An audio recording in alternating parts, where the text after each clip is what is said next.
Alhamdulillahi Rabbil Alamin, wassalatu wassalamu ala nabiyyina Muhammadin wa ala alihi wa sahbihi ajma'in. Alors on poursuit très brièvement sur un point essentiel et fondamental concernant l'éducation des enfants et qui était relatif à notre dernier cours sur l'importance du respect des parents. Si je ne l'ai pas mentionné, c'est parce que on va pas se mentir, je sais qu'il y a une barrière psychologique chez un grand nombre d'entre vous. Lorsque le cours dépasse 1 heure, c'est même pas la peine de cliquer dessus. C'est même pas la peine d'écouter un cours qui dépasse 1 heure. Donc souvent quand je vois que on approche de l'heure, j'écourte le cours et je remets à plus tard afin d'être profitable au plus de monde possible, Inch'Allah. Alors Ibn Abdel Barr nous disait وحق عليهما يعني على الوالدين أن يعينه يعني أن يعين ولدهم أو ولدهما donc وحق عليهما أن يعينه على برهما ليلن جانبهما وإرفاقه بذات أيديهما فما وصل العباد إلى طاعة الله وأداء فرائضه إلا بعونه لهم على ذلك. Alors là, Ibn Abdel Barr, et c'est la fin vraiment là du chapitre, mais il nous dit vraiment une phrase essentielle et magnifique. Elle est magnifique pour celui qui la médite. Ibn Abdel Barr nous dit, et c'est un devoir qui incombe aux deux parents d'aider leur enfant à ce qu'il soit un enfant obéissant, à ce qu'il soit, pardonnez-moi, à ce qu'il soit un enfant respectueux de ses parents. Et il nous dit, et les serviteurs d'Allah Azza wa Jal n'ont pu accéder et parvenir à son obéissance et ils n'ont pu remplir leurs obligations que par l'aide d'Allah subhanahu wa ta'ala dans cela. C'est-à-dire que nous, si on arrive à adorer Allah Azza wa Jal, on arrive à faire la prière, notamment le Fajr qui est très très tôt, si on arrive à jeûner, notamment aujourd'hui, Yawm Ashura par exemple, toutes ces adorations qu'on arrive à faire, est-ce qu'on y arrive parce qu'on est fort et parce que cela ne dépendait que de notre simple volonté et que tout ceci ne tenait qu'à nous? Non. Référez-vous au cours de Tawhid qu'on a déjà donné. La première des causes, si on a réussi, c'est parce que c'est par la grâce d'Allah.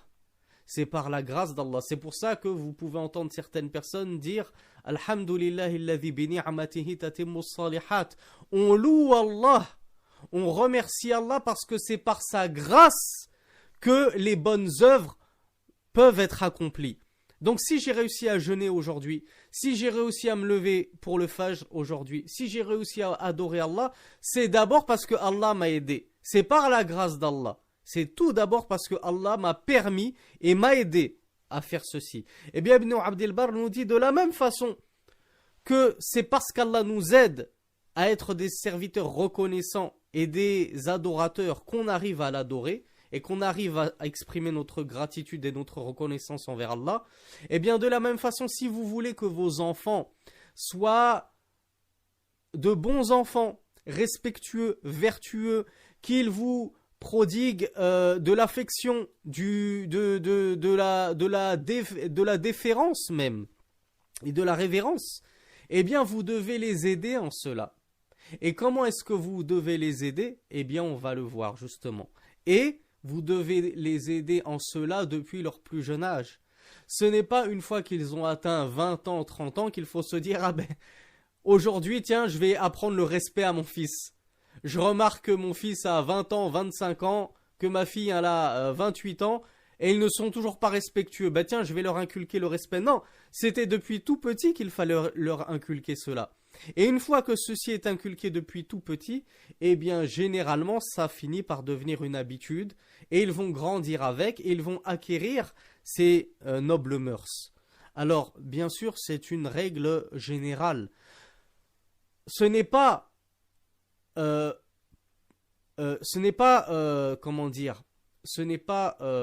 obligatoire, ce n'est pas systématique que parce que tu as bien éduqué un enfant, que tu lui as prodigué tout ce que tu pouvais lui prodiguer comme bonnes mœurs, comme bon comportement, que tu as fait tout ton possible pour avoir un bon enfant respectueux, bien élevé, etc., que forcément il va l'être.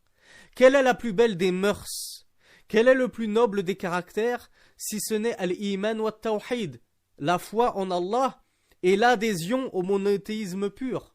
Et pourtant, est-ce que nous, simples êtres humains et simples mortels et simples musulmans de la masse, sommes-nous meilleurs que les messagers d'Allah salawatullahi alayhim? Et à leur tête, Noé, qui fait partie des 5 ulul azmi minar rusul, qui fait partie des 5 plus grands messagers d'Allah. Eh bien pourtant, Nuh, qui était un envoyé d'Allah, son fils, ce n'est pas que son fils avait un mauvais comportement, qu'il était mal éduqué, mais c'était pire que tout cela. C'était carrément que son fils était kafir. Donc Nuh, malgré sa prestance, sa grandeur, sa notabilité, il n'a pas pu guider son fils à l'islam et à l'iman, à la foi. Et son fils est mort dans le koufr et dans la mécréance. Et Allah Azza wa Jal nous dit dans le Coran, et il s'adresse même à son prophète Mohammed en lui disant « Innaka la tahdi man ahbabt, walakin Allah yahdi man yasha » Et certes toi, ô Mohammed, tu ne guides pas celui que tu aimes. C'est pas parce que tu aurais aimé guider ton oncle Abu Talib que ton oncle Abu Talib va être guidé. Mais c'est Allah qui guide qui il aime, qui il veut, pardon. Donc, al-hidayah biyadillah. La guidée, elle appartient tout entière à Allah Azza wa Jal. Wa nahnu na'khudhu bil asbab. Nous, qu'est-ce que l'on fait? Eh bien, on fait les causes. Je veux que mon enfant soit bien guidé dans la foi, dans al-iman, dans al-islam, dans al-ihsan. Je vais lui prodiguer les meilleurs des comportements et la meilleure des éducations. Moi, j'ai fait khudhtu bil asbab. J'ai fait les causes. J'ai fait tout ce qui était en mon pouvoir et en ma mesure. Maintenant, le résultat, la conséquence de cette éducation, est-ce que mon fils va être bien guidé ou non? Ça appartient à Allah. Ça, c'est Allah qui, s'il le veut, le guidera à la foi et à l'islam, au bon comportement, etc., etc. Et si Allah le refuse, alors vous aurez beau vous unir, toi et ta femme, et vos parents, et les oncles, et les tantes, et les cousins, vous aurez tous beau vous unir pour que ton enfant soit un bon musulman, qu'il ait la foi, qu'il ait des bons comportements. Si Allah refuse cela, personne ne pourra s'opposer à la volonté d'Allah Azza wa Jal. Et tout cela, c'est du tawhid. Hein. On l'a étudié dans la partie croyance de Minhaj al-Muslim. L'imam, donc revenons au propos de l'imam Ibn Abdel Bar. Donc l'imam Ibn Abdel Bar nous dit, de la même façon que c'est Allah qui t'a aidé pour être un bon adorateur, eh bien tu dois aider ton enfant pour qu'il soit un bon enfant envers toi et pour qu'il te prodigue du respect et de la déférence. L'imam Shawkat nous dit فَالْوَالِدُ مَسْئُولٌ عَنْ وَلَدِهِ وَعَنْ بِرِّهِ لَهُ فإذا عق الولد الوالد فما ذلك إلا لأن والديه أعاناه على ذلك بعدم تربيته ونصحه وبيان الخير له وأنا أقول هذا في الغالب ليس بلازم. Donc l'imam Shawkat nous dit et le père est responsable de son enfant et il est responsable de son bon comportement envers lui, c'est-à-dire le bon comportement que l'enfant va prodiguer à son père, le premier responsable de cela, c'est le père. C'est le père qui doit faire en sorte et se donner les moyens que son enfant va lui offrir un bon comportement et va être vertueux envers lui. Et nous dit, si l'enfant désobéit et se montre ingrat et irrespectueux envers son père, eh bien cela n'émane que d'une chose, c'est parce que ses deux parents l'ont aidé en cela. Dans la désobéissance. Comment? Eh bien en ne l'éduquant pas. Ils ne l'ont pas éduqué leur enfant. Ils ne l'ont pas conseillé. Ils ne lui ont pas éclairci les voies du bien. Afin d'être un enfant cheminant sur le bien. Alors j'ai dit, ceci c'est dans la majeure partie des cas, mais ce n'est pas systématique. Comme on l'a vu, il y a des parents qui vont bien éduquer leurs enfants, leur offrir une bonne éducation, ils vont les éduquer sur al-islam ou al-iman, la foi, la religion, et pourtant les enfants vont finir par dévier. Pourquoi? Hadha biyadillah. La guidée n'appartient que à Allah. Donc, il ne faut pas systématiquement invectiver les parents en disant ton enfant est mal élevé, forcément c'est parce que tu ne l'as pas élevé. Non, Non, non. C'est vrai que c'est une généralité, mais ce n'est pas systématique. Il y a des parents, ils sont irréprochables. Ils n'ont rien à se reprocher. Nuh, Rasulullah Nuh, le messager d'Allah Noé, est irréprochable. Il n'a rien à se reprocher. Si son fils a dévié, ce n'est pas de la faute de Nuh. Parfois, il y a des enfants qui dévient, ce n'est pas de la faute des parents. Mais malheureusement, souvent, c'est le cas. Souvent, quand on voit des enfants tenir les murs dans les cités, à vendre de la drogue, à voir des filles se prostituer et tourner dans des caves, etc., souvent, c'est vrai que c'est parce que les parents les ont complètement délaissés et ne sont jamais occupés de leurs enfants. Et ils ont délégué leur éducation à la rue et aux bandits des chemins.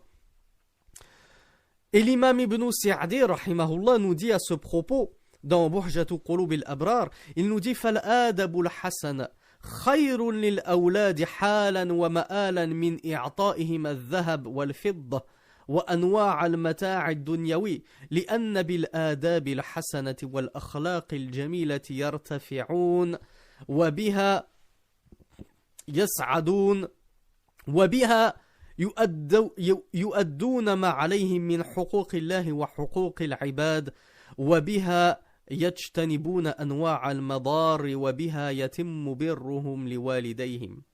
Donc Ibn Sa'di nous résume un petit peu toute la situation en nous disant la bonne éducation, al-adab ou al-hasana, les bonnes mœurs, les bonnes conduites, les bons comportements qu'on essaye humblement d'étudier ensemble. Il nous dit ces bons comportements sont meilleurs pour les enfants, pour leur présent et pour leur avenir, dès maintenant et pour leur futur. Ils sont meilleurs, c'est-à-dire le fait de leur offrir les bons comportements, de les éduquer sur les bons comportements. Ceci leur est meilleur à vos enfants, dès maintenant, présentement et dans le futur, pour leur avenir. Ceci est meilleur que si vous leur donniez de l'or et de l'argent et toutes les réjouissances de cette vie d'ici-bas. Il vaut mieux que vous leur donniez une bonne éducation, que vous les éduquiez sur de bons comportements, plutôt que vous délaissiez cela, mais que vous leur donniez de l'argent de poche, de l'argent à gogo, des PlayStation, des vêtements à profusion, etc., etc. Toute la dunya, non. Il vaut mieux leur donner ce qui va leur servir pour leur akhira, et même pour leur dunya, en termes de bons comportements, plutôt que de ne leur donner que des biens matériels, qui ne leur serviront à pas grand-chose au juste. Parce que l'imam Ibn Sa'di nous dit car les bonnes mœurs, les bons comportements, la bonne éducation, par eux, par ces choses-là, ils s'élèveront.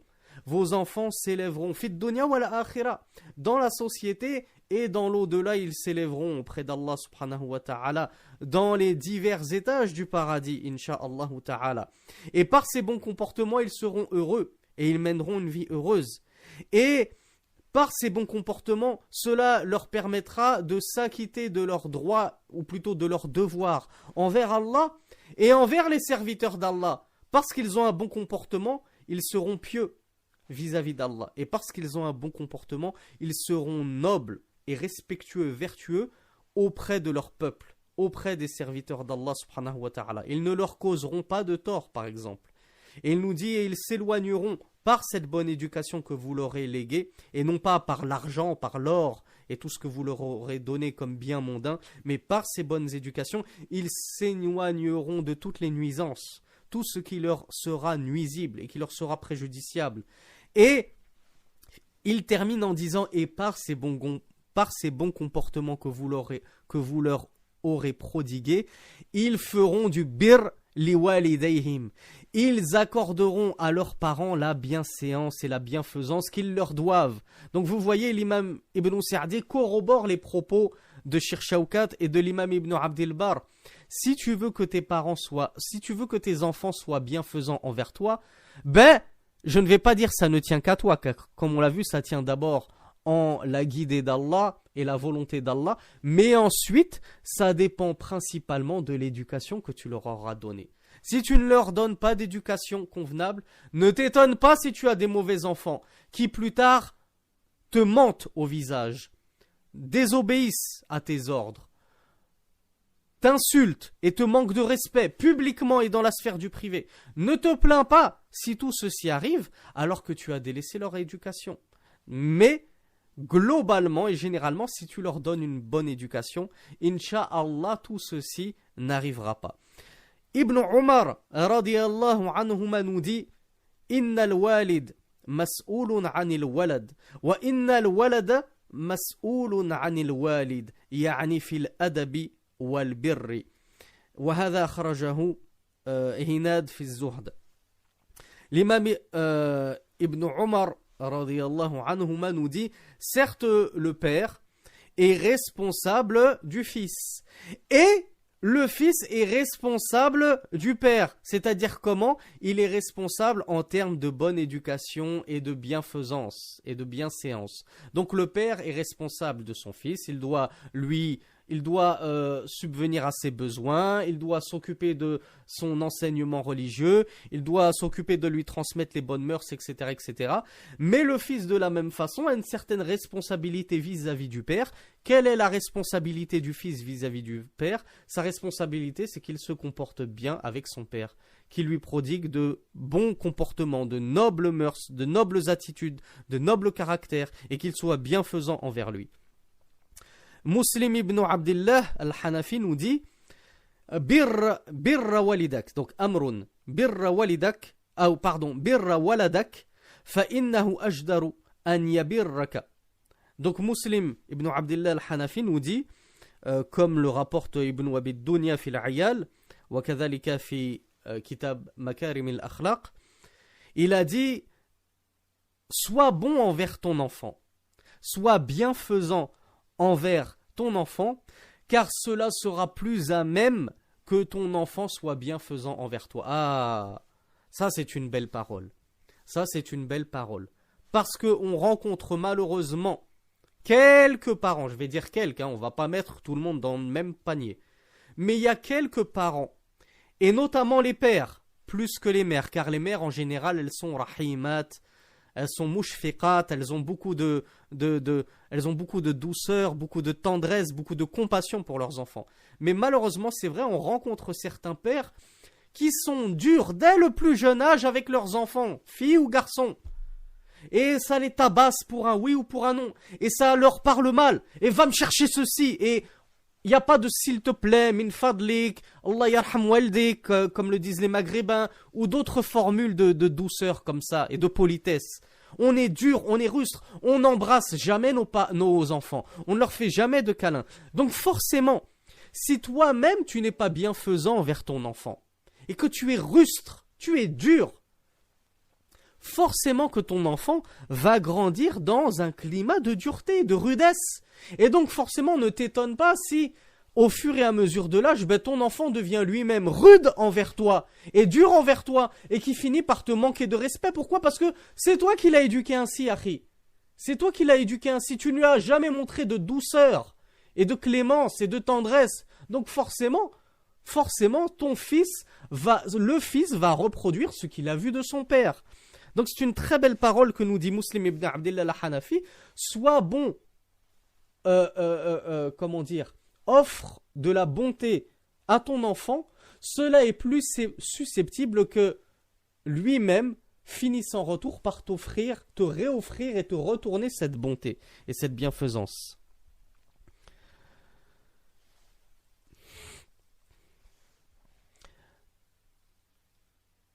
Le Cheikh Shawkat nous cite les propos de Ibn al-Qayyim dans Tuhfatul Mawlud. Je vous les traduis directement en français pour aller plus vite. Donc le Cheikh al-Islam Ibn al-Qayyim, ou Ibn al-Qayyim rahimahullah, nous dit dans son livre qu'il a écrit spécialement sur les rites de la naissance et l'éducation des enfants, etc., qui est un livre que je conseille à tout le monde et il me semble même qu'il a été traduit en français. Ibn al-Qayyim nous dit tout ceci découle de la tafritul aba fi huquqillah wa tarbiyati walidayhim ou awladihim plutôt. Ibn al-Qayyim nous dit tous ces mots qu'il a énumérés auparavant, il nous dit tout ceci n'est rien d'autre que la conséquence de la négligence et du laxisme des parents envers tout d'abord les droits d'Allah sur eux, forcément des parents qui ne sont pas du tout religieux, qui ne font pas la prière, qui ne donnent pas leur zakat, qui ne jeûnent pas le mois de Ramadan, la mère qui est complètement mutabarrijat, qui sort en mini-jupe, sans voile, maquillée, parfumée, etc., forcément que les enfants vont reproduire ce qu'ils ont vu. C'est pas ton gosse, c'est pas ton enfant, pardon, qui à 12 ans va de lui-même avoir envie de faire la prière alors qu'il n'a jamais vu ses parents prier. C'est pas ta fille qui, lorsqu'elle va atteindre la puberté, qui d'elle-même va avoir envie tout d'un coup de porter le voile, voir le djilbab, voire même le niqab, alors que sa propre mère est mutabarrijat, mais il n'y a pas plus exhibitionniste que sa mère. Donc forcément, donc Ibn al-Qayyim nous dit tout ceci découle premièrement, du fait que les parents n'ont pas rempli leur devoir envers Allah Azza wa Jal, et ensuite qu'ils n'ont pas rempli leur devoir vis-à-vis de leurs enfants en leur accordant et en leur offrant une belle éducation islamique et une éducation basée sur les bonnes mœurs. فإذا عق الأبناء, alors ça c'est les propos de Cheikh Shawkat qui nous dit فإذا عق الأبناء الآباء فبعض المسؤولية في ذلك تقع على الآباء لقلة عنايتهم بأبنائهم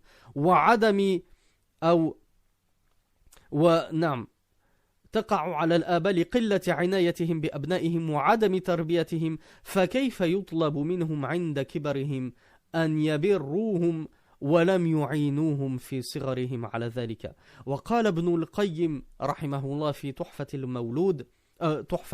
المودود وإذا اعتبرت الفساد في الأولاد رأيت عامته من قبل الآباء ومن هنا قال بعض الحكماء من أدب ولده صغيرا سره كبيرا. Et enfin, Cheikh Shawkat finit en beauté en nous disant, ce que j'ai un peu spoilé, hein, il nous dit, et lorsque les enfants sont irrespectueux envers leurs parents, alors certes, une part de la responsabilité de ceux-ci, de leur irrespect, de leur irrévérence, une part de la responsabilité revient aux parents, qui ne leur ont pas accordé toute l'attention et l'éducation qu'ils auraient dû leur prodiguer dès leur plus jeune âge. Et comment exiger de ces enfants lorsqu'ils sont grands du respect, de la déférence, des bons comportements, des bons mots, leur aide, etc., lorsque on ne les a soi-même jamais aidés à être de bons enfants lorsqu'ils étaient petits. Donc c'est à vous d'aider vos enfants à être de futurs bons adultes. Et avant cela même à être de bons enfants et de futurs bons adolescents et de futurs bons enfants adultes qui, lorsque vous serez vieux, tout décrépit, en fauteuil roulant, que vous aurez de la peine à vous mouvoir, que vous aurez même de la peine à vous nourrir, que vous aurez même de la peine jusqu'à aller vous nettoyer après être allé aux toilettes. Si vous voulez avoir des enfants bons envers vous, mushfiqun alaykum, qui vont s'occuper de vous dans cet état de vieillesse et de décrépitude, et non pas qui vont faire comme la plupart des kuffars et qui envoient leurs parents en maison de retraite où ils se font battre par des aides-soignants et des personnes qui n'ont cure d'eux et qui n'ont même pas envie de s'occuper d'eux et qui bâclent leur boulot pour aller regarder la télé, leur feuilleton préféré à la télé. Et on a vu des vidéos de pauvres petites vieilles et de pauvres petits vieillards qui se font maltraiter en maison de retraite. Si vous ne voulez pas finir vous-même maltraités dans des maisons de retraite, faites en sorte que vos enfants aient de bonnes mœurs, aient une bonne éducation. Car lorsqu'ils auront acquis les bonnes mœurs et la bonne éducation, jamais ils ne vous traiteront ainsi. Et Inch'Allah, jamais ils ne vous enverront dans des maisons de retraite. Mais ce seront eux qui s'occuperont de vous, comme vous, Inch'Allah, vous vous serez occupé d'eux lorsqu'ils étaient petits. Et l'imam Ibn al-Qayyim nous dit, toujours dans son livre Tuhfatul Mawlud, Al-Mawdoud, décidément j'ai du mal, et si tu médites et prends en considération, et considère plutôt al-fasad, toute la turpitude, et tout le chaos, fil aoulad, qu'il y a chez les enfants, tu verras et tu remarqueras et tu trouveras que la plupart de cette turpitude et de ce chaos n'est rien d'autre que la conséquence des parents n'est rien d'autre que la conséquence, c'est-à-dire de la non-éducation des parents. Les parents ont complètement délaissé l'éducation de leurs enfants à la rue, à l'école publique laïque, aux camarades, au sport, etc. Et quand le fils rentre, il rentre avec tout un tas d'ambiguïtés dans sa croyance, il rentre avec des nouveaux gros mots qu'il a appris, il rentre avec des paroles de chansons de rap qu'il connaît par cœur parce qu'il n'a eu que de cesse de les écouter auprès de ses camarades, alors que c'est à peine s'il connaît Al-Fatiha. Et c'est pour ça que certains savants et certains sages ont dit « Celui qui éduque son enfant petit trouvera la réjouissance lorsqu'il sera grand. » Si tu veux être heureux de ton enfant, de ton fils et de ta fille, lorsqu'elle sera grande, tu veux être heureux parce que tu as un bon enfant, eh bien éduque-le petit. Éduque-le petit. Alors comme on l'a dit au tout début, ceci est une règle générale, mais ce n'est pas systématique. Donc je demande à Allah Azza wa Jal, wa usalli wa usallim ala nabiyina Muhammad, an yusliha awladana, an yusliha lana أولادنا وأن يعيننا على حسن تربيتهم والحمد لله رب العالمين